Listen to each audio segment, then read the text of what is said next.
Bonjour à toutes et bienvenue dans ce nouveau podcast de Femme à part, podcast un peu particulier aujourd'hui puisque j'ai décidé de répondre à vos questions.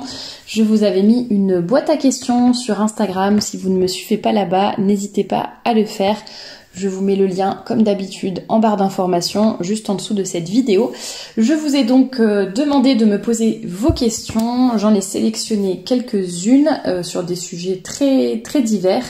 Et je terminerai ce podcast par une petite mise au point par rapport à quelques commentaires ou critiques que je reçois ces derniers temps. Mais je vais d'abord commencer par vos questions.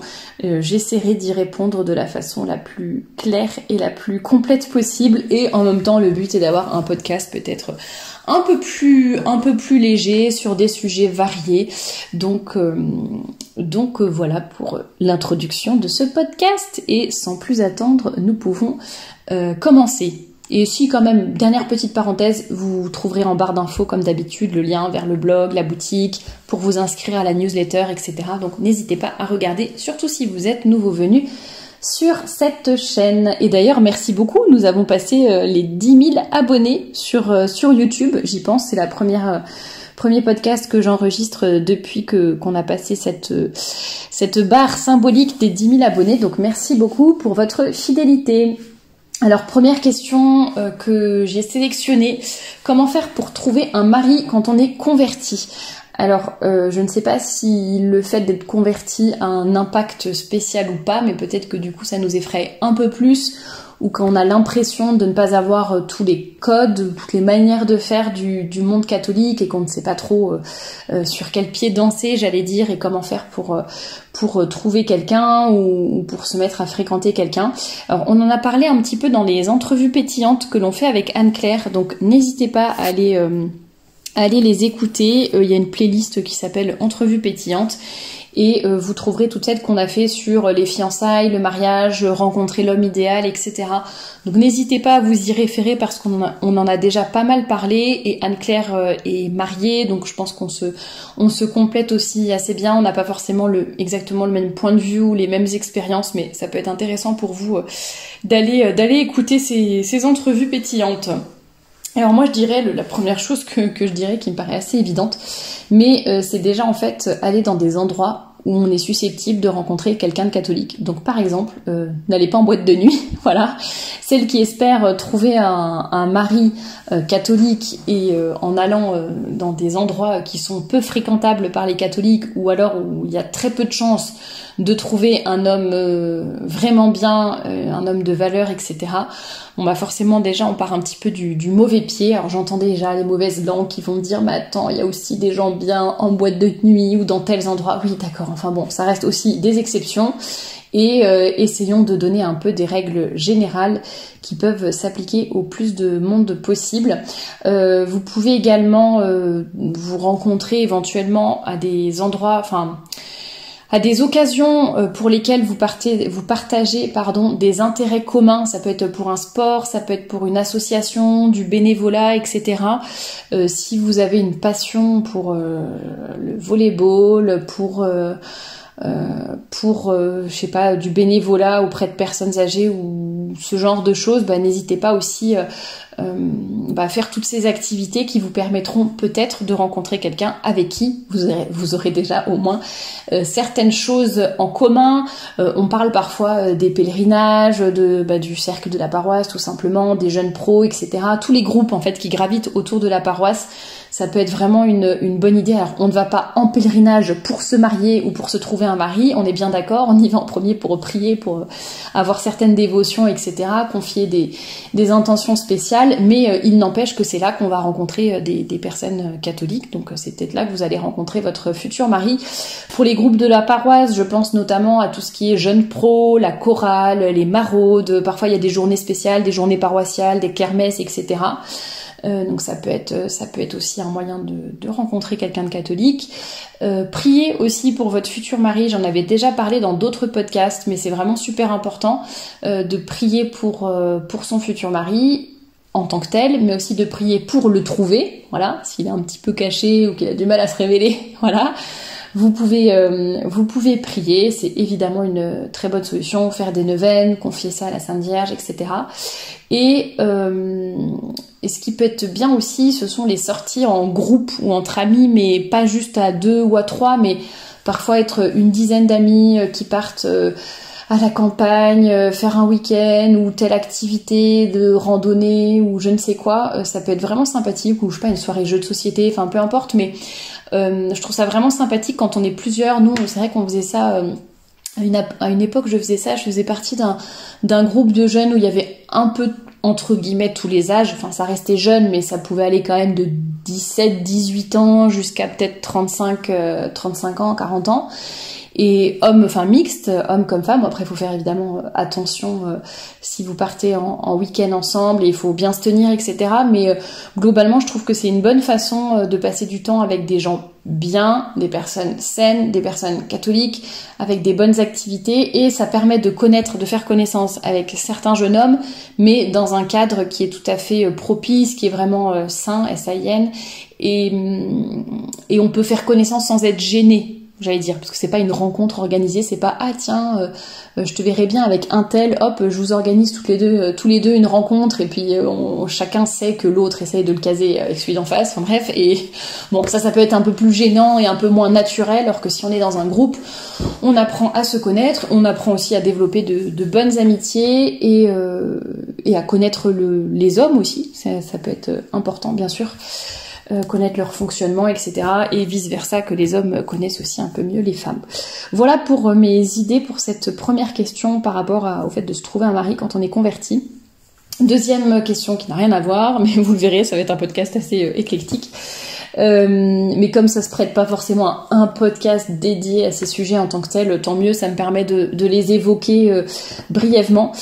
Comment organiser une fête d'anniversaire qui soit dans une ambiance chrétienne? Alors moi je dirais qu'en premier, il faudrait éviter tout ce qui peut causer des débordements en fait. Donc tout ce qui est alcool à outrance, musique à fond, jeux ou blagues un peu douteux, et tenue vestimentaire un peu vulgaire ou pas très décente.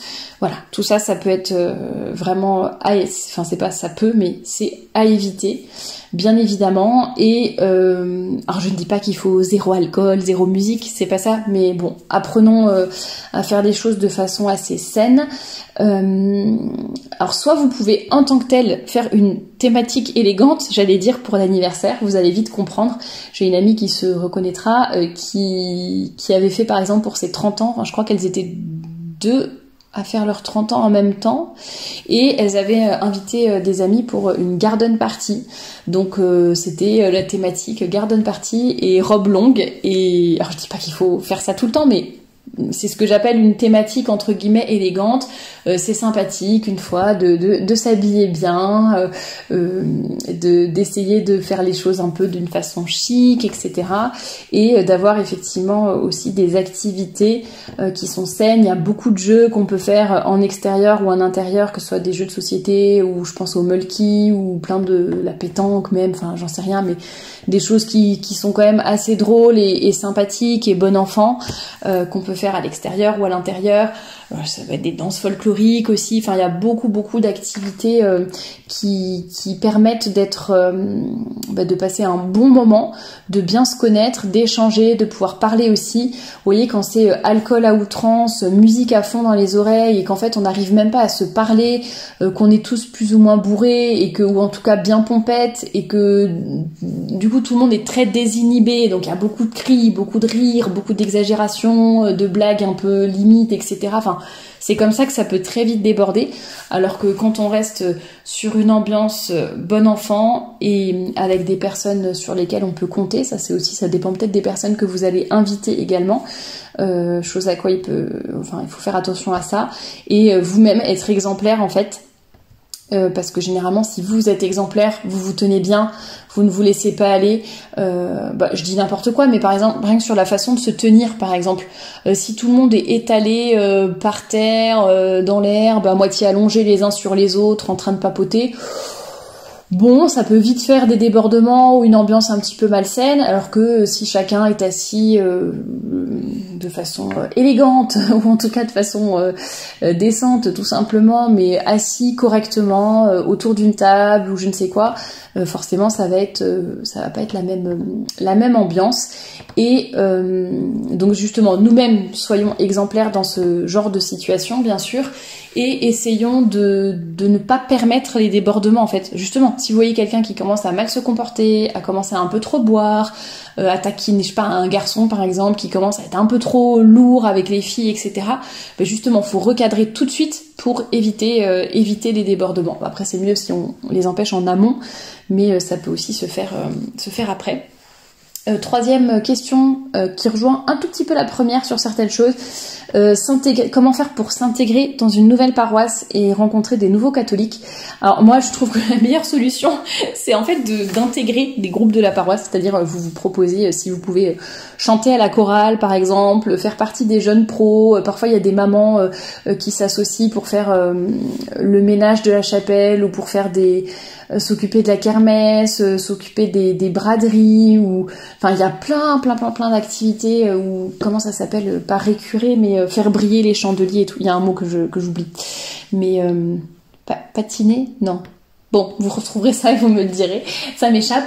Bref, il y a beaucoup de choses qu'on peut faire, ou restaurer des crucifix, ou il y a beaucoup d'activités qui sont proposées dans les paroisses et qui en fait vont vous permettre de faire connaissance avec des gens de la paroisse, mais dans un petit groupe, parce que c'est vrai que sur le parvis, on peut vite se sentir, ça dépend dans quelle paroisse, mais dans des très grandes paroisses, en fait, on se sent un peu submergé, il y a beaucoup de monde, tout le monde a l'air de se connaître, et en fait, ils sont tellement nombreux que vous passez complètement inaperçu, on s'aperçoit même pas que vous êtes nouveau, donc voilà. Et c'est pas forcément facile, et puis si vous êtes timide, ou si vous n'osez pas aller vers les autres, ou... après ça dépend si on est marié, si on a des enfants ou pas, c'est parfois plus facile pour s'adresser aux autres, alors que quand on est célibataire et toute seule, c'est un peu plus compliqué de se dire bon allez, je prends mon courage à deux mains, je vais parler aux gens au hasard. Donc essayez vraiment pour moi d'intégrer un des groupes de la paroisse. N'hésitez pas aussi à aller voir le curé, tout simplement, vous présenter à lui et lui demander de vous présenter des gens, tout simplement. Et si vous êtes déjà intégré dans une paroisse, faites attention aux nouveaux venus, aux nouveaux arrivants, allez leur parler, allez vous présenter, enfin voilà. Ça marche là c'était la question pour comment s'intégrer, mais vous, si vous pouvez aussi intégrer les autres, évidemment, je vous le conseille. Après, essayez de repérer les gens qui ont peut-être des choses en commun avec vous.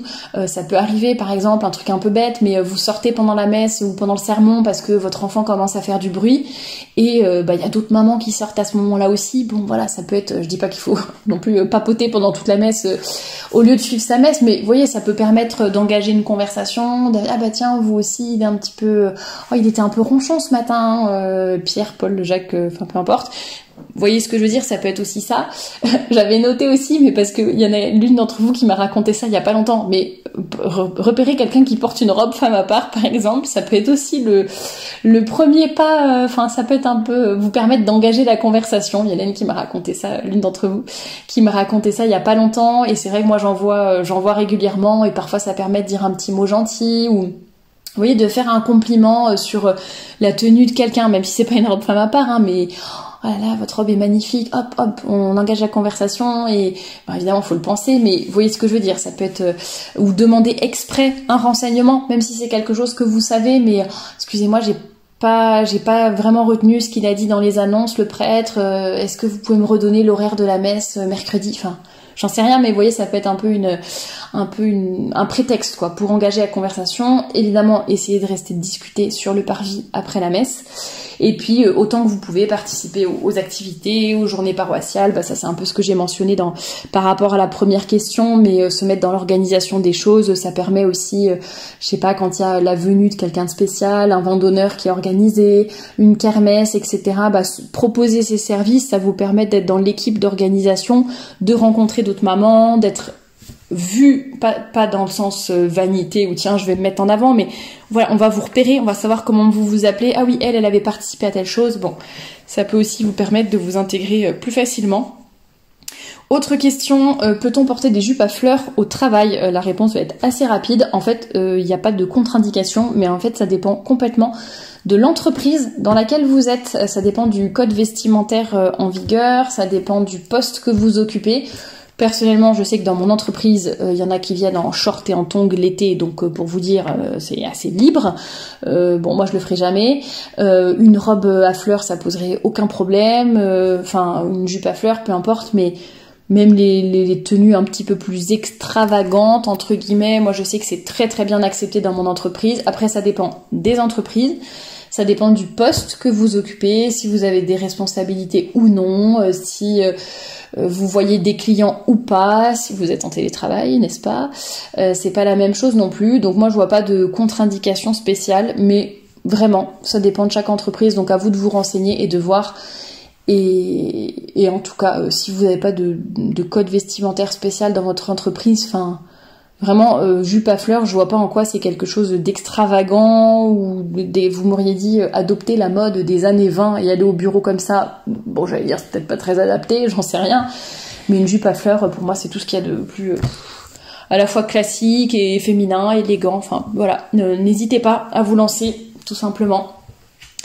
Une question très intéressante que j'ai reçue sur... Enfin, c'était pas vraiment formulé d'ailleurs comme une question, c'était juste écrit « Santé mentale et femme au foyer ».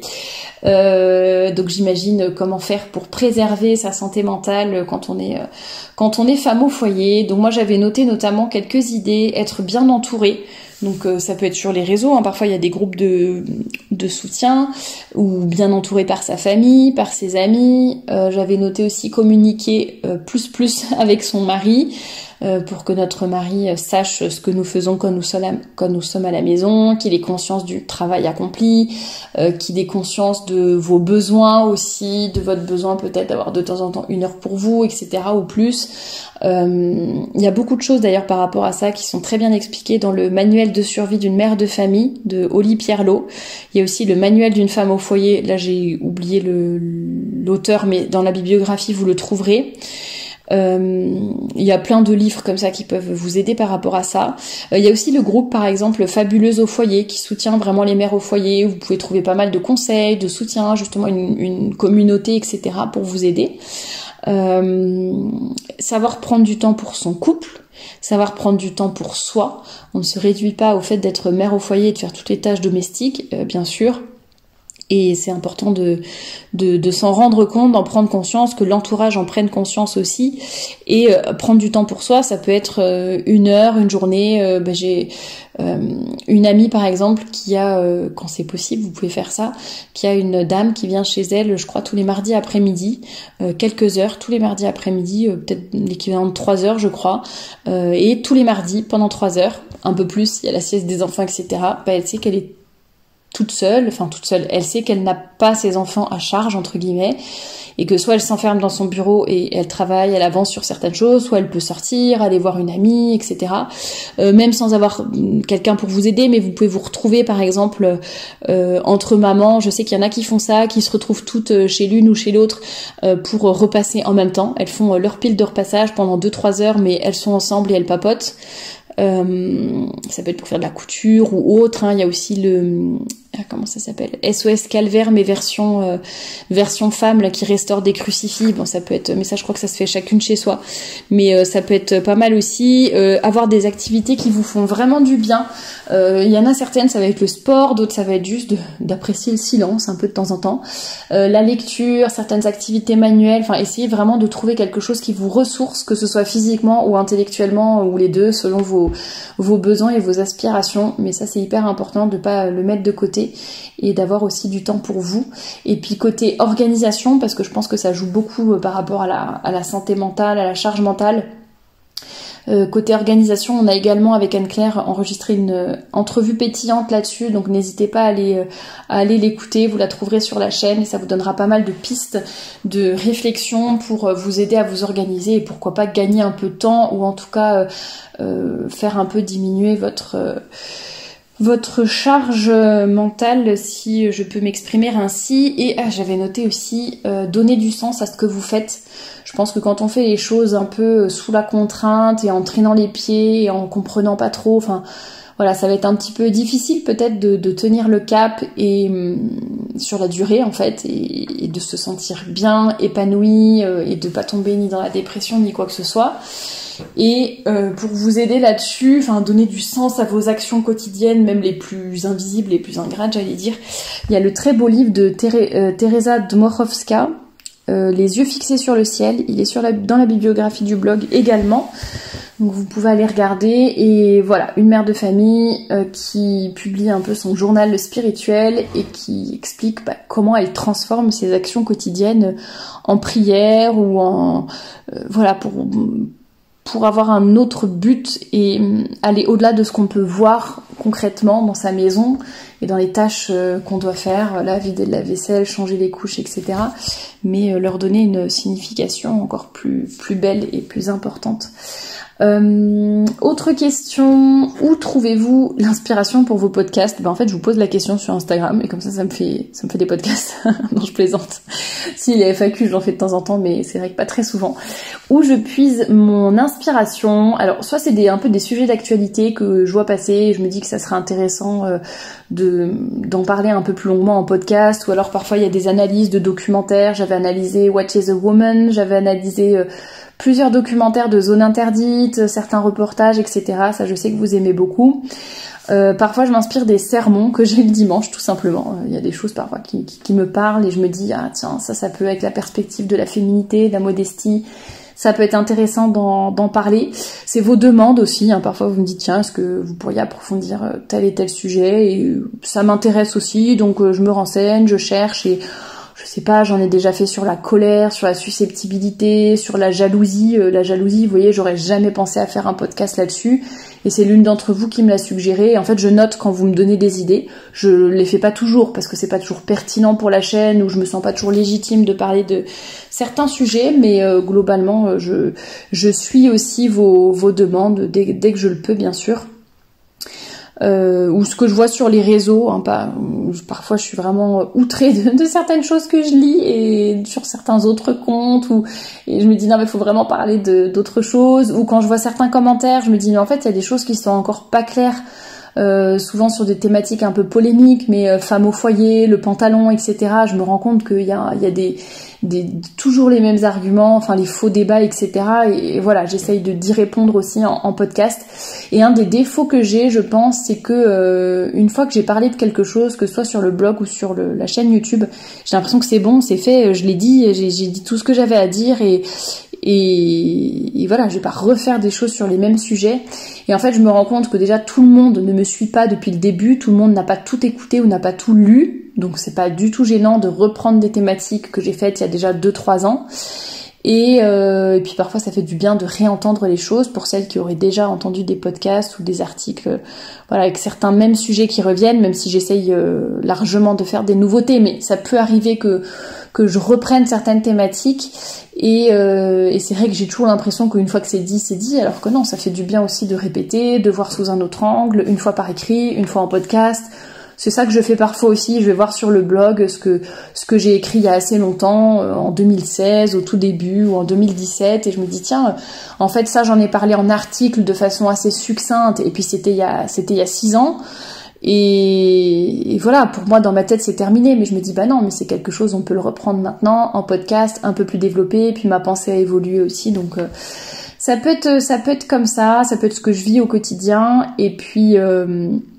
Et parfois j'ai pas trop d'inspiration, j'ai l'impression d'avoir déjà tout dit, d'avoir fait le tour, un peu comme pour mes conférences. Là j'étais en conférence ce dimanche, j'ai donné 2 conférences du côté de Saint-Étienne, et c'est vrai qu'en les préparant je me sentais très frustrée parce que j'avais l'impression que j'avais déjà tout dit, que ça allait pas intéresser les gens, et bon d'ailleurs je vais les mettre sur YouTube, donc vous ferez votre avis. Et en fait non, les gens sont très friands de ce genre de discours, tout le monde a été super content, super satisfait de la conférence, j'ai eu beaucoup de compliments, etc. Merci à toutes celles qui sont venues d'ailleurs, à celles et ceux. Et voilà, c'est une impression que j'ai de pas toujours avoir de nouveautés à raconter, mais finalement on trouve toujours de quoi dire, et puis je suis assez bavarde, comme vous l'aurez peut-être remarqué. Donc j'arrive à trouver des sujets. Et oui, j'en profite pour dire que oui, je parle souvent de féminité et de vêtements, mais en fait c'est parce que c'est le sujet de ma chaîne. Donc ceux qui me disent ouais, tu reviens toujours sur les mêmes sujets, tu focalises sur les vêtements. Mais oui, mais c'est ça, femme à part, c'est les vêtements, c'est la féminité, c'est la modestie, c'est oui, donc la vocation de la femme. Donc oui, c'est normal, c'est toujours globalement les mêmes thématiques, mais évidemment sous des angles différents. Il y a beaucoup de choses différentes à creuser, mais ça sera toujours autour de la femme et du vêtement globalement. Donc si ça ne vous plaît pas, écoutez, vous pouvez vous désabonner ou aller voir ailleurs. Je ne vous retiens pas, n'est-ce pas? Dernière question avant de faire ma petite mise au point. Je m'aperçois que j'ai déjà été assez longue. Comment faire pour toujours garder la foi? Je dirais simplement qu'en fait, il faut l'entretenir au quotidien. C'est vraiment un peu comme une relation amoureuse qu'on soigne. Et c'est aussi une grâce. Donc évidemment, il faut demander la grâce de la foi, la grâce de la persévérance dans la foi, bien évidemment. Mais effectivement, ça demande aussi, en plus de la grâce, la volonté, d'avoir de la volonté, de faire des efforts et de ne pas se focaliser sur les sentiments, j'allais dire, parce que parfois on a l'impression je suis moins inspirée, je me sens moins emportée, emballée quand je prie ou quand j'assiste à la messe, zut, j'ai certainement perdu la foi, ou ma relation avec le bon Dieu est moins belle. Non, en fait, les sentiments, on s'en fiche, ce qui compte, c'est la foi. Enfin, tant mieux si vous avez parfois des espèces d'élan de sensibilité ou d'élan du cœur qui vous porte dans votre foi et qui vous aide à vous rapprocher du bon Dieu, tant mieux, mais c'est pas ça qui compte. Ce qui compte, c'est vraiment de croire en Dieu, d'avoir la foi, et ça s'entretient tout simplement. Alors j'allais dire, essayer de ne pas tomber dans une routine qui serait de faire le minimum syndical et de se dire, allez, prière du matin, prière du soir, la messe le dimanche et hop, c'est terminé. Mais essayer vraiment de vivre sa foi au quotidien. J'aime particulièrement la méditation ou l'oraison. J'avais fait un article dessus, vous le retrouverez sur le blog. Ça permet vraiment, ne serait-ce que 10 minutes le matin, et de focaliser sa journée, de la mettre sous le regard du bon Dieu, et d'avoir un vrai discours, qui ne soit pas des prières toutes préparées, toutes faites, qui sont bien aussi pour certaines circonstances, mais d'avoir vraiment une conversation avec le bon Dieu tous les matins. La lecture spirituelle, les vies de saints aussi, je trouve que ça permet vraiment de fortifier sa foi et de la garder au quotidien.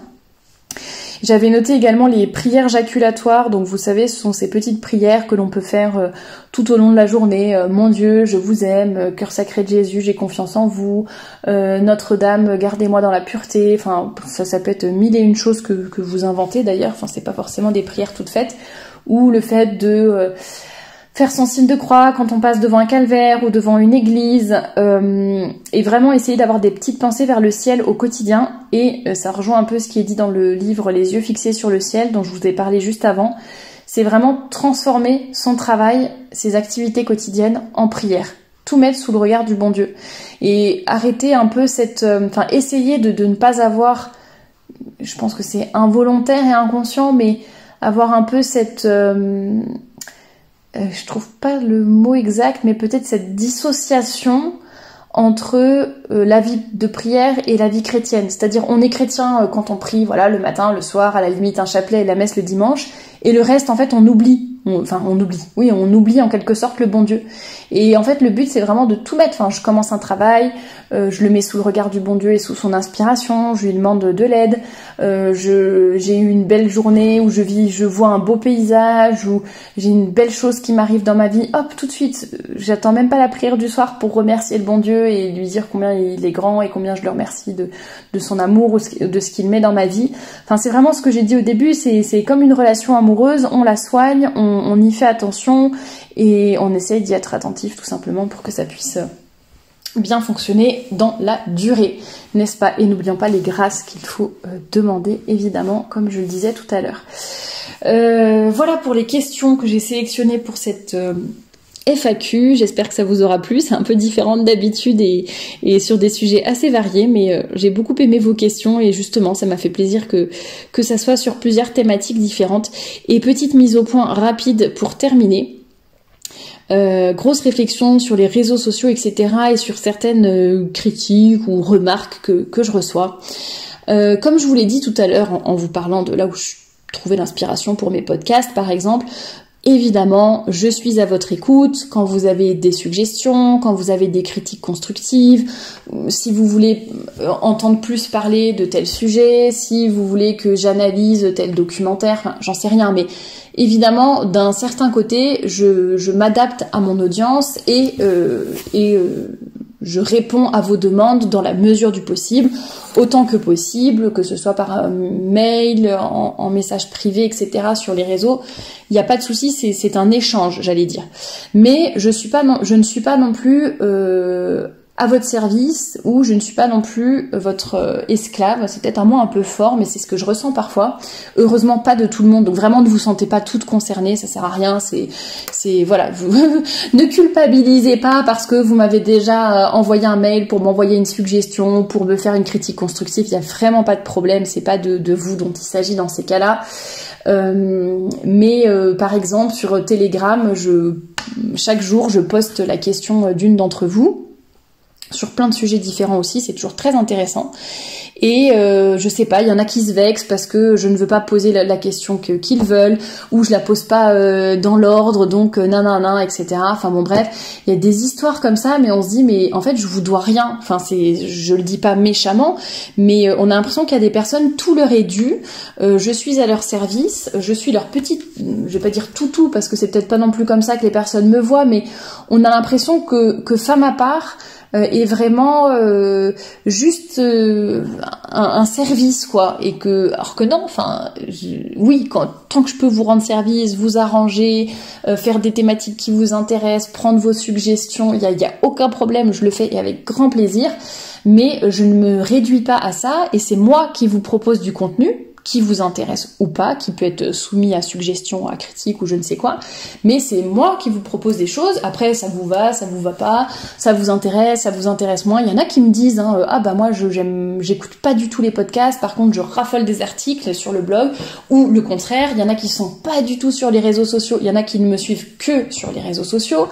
Il y en a qui sont justement sur Telegram et d'autres qui finissent par partir parce que l'ambiance parfois devient insupportable avec toutes les susceptibilités des unes et des autres et le manque de politesse qui règne parfois. Et voilà, un exemple, bah voilà, quand je vais modérer par exemple sur Telegram, j'ai pas le temps de faire une explication, une dissertation à chacune, pourquoi je supprime sa réponse, etc.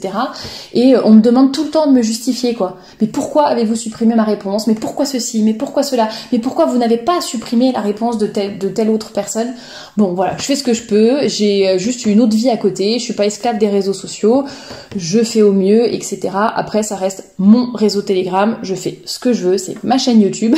C'est peut-être un peu bizarre de dire ça et j'espère que vous n'allez pas le comprendre comme quelque chose de vaniteux ou de pédant, c'est pas dans le sens là que je le dis, mais globalement en fait c'est mon contenu, c'est moi qui choisis, et bien sûr encore une fois je suis à votre écoute et je pense que vous pouvez être très nombreuses, vous me l'avez déjà dit en tout cas, vraiment j'écoute les suggestions, les critiques, tout ce que vous voulez, vraiment ne vous sentez pas gênés de participer à la chaîne et à Femme à part de façon générale autant que vous le pouvez. C'est comme pour les robes, les jupes, pour la boutique, j'ai toujours écouté, sinon j'aurais jamais fait de jupe, si ça tenait qu'à moi par exemple, j'aurais juste gardé des robes.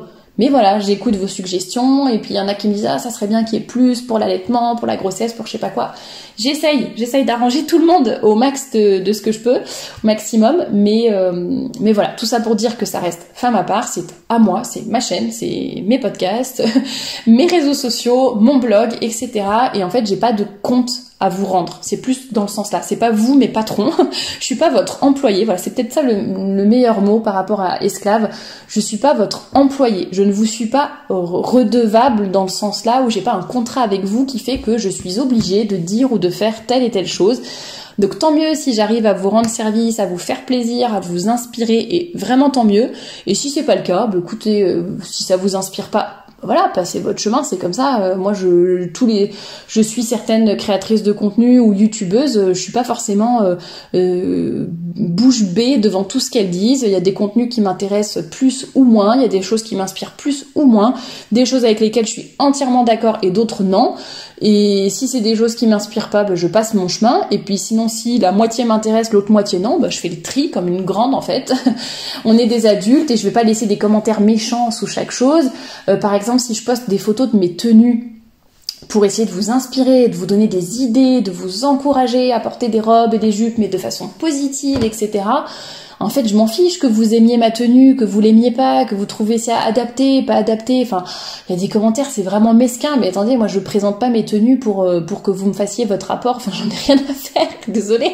Peut-être que j'en vexe certaines, mais voilà, je le dis en toute honnêteté. Enfin, c'est gentil. Merci à toutes celles qui me font des compliments, des suggestions, etc. Mais entre celles qui vont dire ah bah c'est trop élégant, celles qui vont dire ah bah c'est pas du tout assez bien habillé ça, celles qui vont dire ah mais non mais vaudrait mieux porter un pantalon. Oui, en fait, on est sur une chaîne où j'essaye d'encourager à porter des jupes et des robes. Je suis pas en train de vous obliger.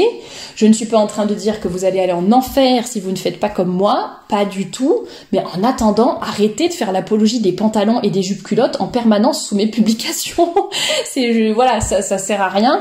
Et puis après, il y en a qui se vexent, etc. Enfin bon, bref. Je vais pas m'étaler trop, mais tout ça pour dire merci infiniment aux personnes qui me suivent depuis le début, qui sont toujours là pour laisser un petit mot gentil, un commentaire, un encouragement, etc. Merci à toutes celles qui prennent le temps de trouver des articles, des documentaires, des vidéos YouTube que parfois je connais, mais que parfois je ne connais pas du tout, des chaînes ou des personnes dont je n'avais jamais entendu parler et qui peuvent vraiment nourrir mon contenu, ou des recommandations de livres. J'en ai eu énormément qui m'ont beaucoup apporté. Donc merci à vous. Ne vous empêchez pas de faire des critiques constructives, des suggestions, etc. Il n'y a pas de problème. La seule chose que je dis, c'est ne pensez pas que je vous suis redevable, dans le sens où évidemment vous m'apportez beaucoup aussi. J'ai appris beaucoup avec vous et tous vos témoignages, etc. Ce sont des choses qui m'élèvent énormément, et je sais que j'ai beaucoup de responsabilités avec toutes les personnes qui me suivent et que je dois vraiment faire très attention à ce que je dis.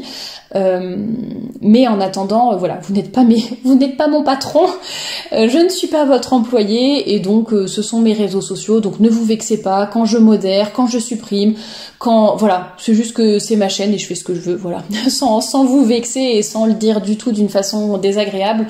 Mais je pense que je ne me positionne pas du tout comme d'autres influenceurs. En fait, c'est la vidéo d'une youtubeuse hier que j'ai regardée et qui m'a vraiment fait réfléchir à ça. Et elle en parlait un peu, et les gens, on a l'impression que les créateurs de contenu, ce que je me définis pas comme ça, mais que certains youtubeurs, etc., on a l'impression qu'ils sont vraiment au service et qu'ils doivent répondre à toutes les demandes des gens et puis faire le contenu que les gens veulent entendre. Oui, d'un certain côté, je vous l'ai dit, moi je prends vos suggestions, etc. Après, c'est moi qui ai un message à faire passer, donc si je commençais à dire ce que vous voulez que je dise, parce que certaines personnes veulent que je dise, dans ces cas-là, je serais féministe depuis longtemps, ou je ferais l'apologie du féminisme. Donc c'est pas trop l'esprit de la chaîne, mais tout ça pour vous dire que je vous remercie de votre présence, de votre fidélité, de vos encouragements. Merci à toutes celles qui ont énormément de délicatesse et de bienveillance lorsqu'elles me font des suggestions, des critiques, des remarques, etc. Et pour celles qui se vexent pour rien, mais franchement, si mon contenu vous hérisse le poil à ce point-là, allez voir d'autres contenus, j'ai envie de vous dire. J'essaye de vous inspirer, que ça ne vous inspire pas à chaque fois, c'est bien normal c'est comme sur la boutique, il y a des robes que vous trouvez belles, des robes que vous trouvez moins belles, des choses qui sont adaptées pour vous, qui ne sont pas adaptées pour vous. Voilà, on peut pas plaire à tout le monde en permanence. C'est comme ça, j'essaye quand même de répondre à un maximum de vos demandes et d'être au maximum à votre service, parce que je veux vraiment faire le bien à travers Femme à part. Mais je vous en prie, ne vous vexez pas pour rien. Et voilà, j'espère que ce podcast vous a plu, que vous avez appris des choses, que si ça vous fait plaisir ce genre de FAQ, n'hésitez pas à m'envoyer vos questions plutôt par mail, parce qu'après sur les réseaux j'ai un peu du mal à suivre, j'ai trop de messages, donc parfois je réponds aux gens 6 mois après, parce que je me rends compte que j'ai oublié de répondre à quelque chose.